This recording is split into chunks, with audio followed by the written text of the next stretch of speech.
군대를 제대한 후 제가 처음 구한 일자리는 작은 모텔의 야간 카운터 직원이었습니다.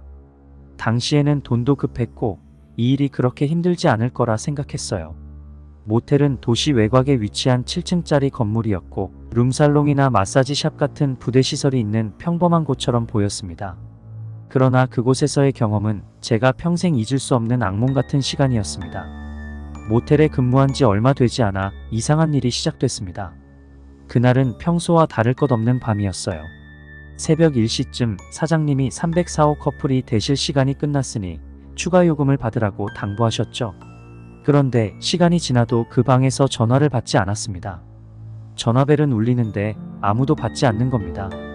이상한 기분이 들었지만 설마 하는 마음으로 직접 방을 확인하러 갔습니다. 304호 문은 살짝 열려 있었습니다. 방 안에서는 희미한 불빛이 새어나왔고요. 그런데 신발은 없었고 방 안에서 어떤 인기척도 느껴지지 않았습니다. 조심스럽게 안을 들여다보니 침대 위 이불이 흐트러져 있었지만 사람이 없었어요. 갑자기 등 뒤에서 한기가 느껴졌습니다. 마치 누군가가 제 목덜미에 숨을 불어넣는 듯한 설명할 수 없는 서늘함이었죠. 뒤돌아보니 복도는 텅 비어 있었지만 그 순간 가슴이 철렁 내려앉았습니다. 서둘러 카운터로 돌아와 CCTV를 확인했는데 믿을 수 없는 장면이 찍혀 있었습니다. 화면 속에는 그 커플이 대실한 지 2시간 만에 방을 떠나는 모습이 담겨 있었어요. 그런데 그 이후로도 방의 불빛이 계속 켜져 있었던 겁니다. 그렇다면 방 안에서 들린 미약한 소음과 불빛은 대체 무엇이었을까요? 이 일이 있은 후 사장님은 내가 늦게까지 고생하니 7층 비어있는 방에서 잠시 눈을 붙여라며 배려해 주셨습니다. 7층 방은 넓고 조용했어요. 하지만 첫날 밤부터 이상한 꿈에 시달리기 시작했습니다. 꿈속에서 저는 방 안에 앉아 있었는데 갑자기 문이 스르르 열리더니 한 여자가 서 있었습니다. 긴 머리를 늘어뜨린 여자는 창백한 얼굴에 흰 드레스를 입고 있었어요. 그녀의 입술은 피처럼 새빨갰습니다. 이상하게도 그녀의 눈이 보이지 않았습니다. 얼굴을 바라보는데 검은 구멍 같은 눈동자에서 피눈물이 흘러내렸죠. 그 여자가 천천히 다가오며 속삭였어요. 내가 여기서 나갈 수 있게 해줘. 그 목소리는 너무나 또렷했지만 몸이 꼼짝도 하지 않았습니다. 마치 누군가 제 몸을 눌러놓은 것 같았어요.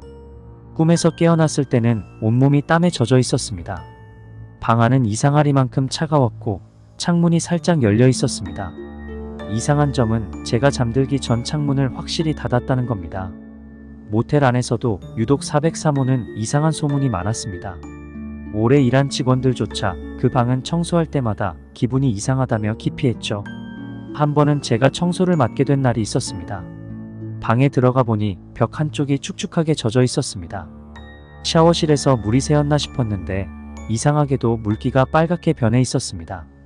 처음엔 녹슨물인가 했지만 그 냄새가 코를 찔렀습니다. 피냄새였습니다. 게다가 욕실 거울을 닦다가 그 안에서 기이한 것을 발견했습니다. 거울 표면에 흐릿하게 손자국 같은 게 남아 있었어요. 작은 손자국이었는데 이상하게도 거울 안쪽에서 찍힌 것처럼 보였습니다. 저는 얼어붙은 채 손을 떼지 못했어요. 이게 무엇인지 이해하려고 애썼지만 심장은 점점 빨리 뛰고 손이 떨렸습니다. 결국 청소도 마치지 못하고 방을 나왔죠. 그렇게 몇 달이 지나고 저는 이곳을 떠날 준비를 하고 있었습니다.